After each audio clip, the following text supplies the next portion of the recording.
Guys, na say parcel na abot na ko guys. Ako ni siyang i-open.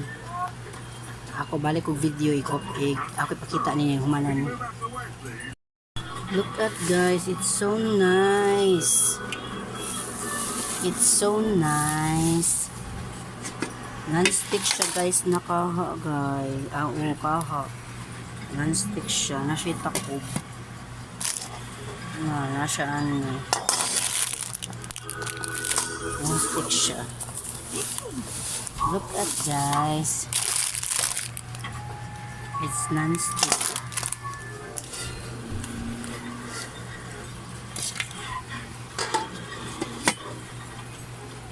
Nice kay siya guys.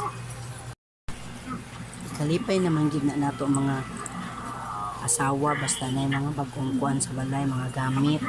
Sa pagkakaroon guys na dididaran ako, ganahan ako ng mga gamit sa balay. Nya akong banasad kay makasinabot raman pud mi. Sige siya pangutan ako nanon sa maabot na ko karon na nasud siya. Kanahan na sa siya guys na kanang mga gamit-gamit sa balay, at least saya ko ng pagpanikamot na ko ni nakita. Diba? Flex lang ako. Kibalo ka guys, kibalo mo guys.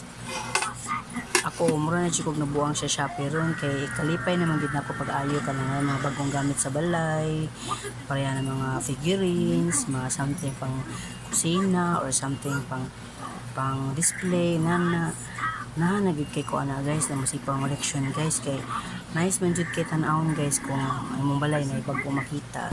So diri ra ko guys, buyer.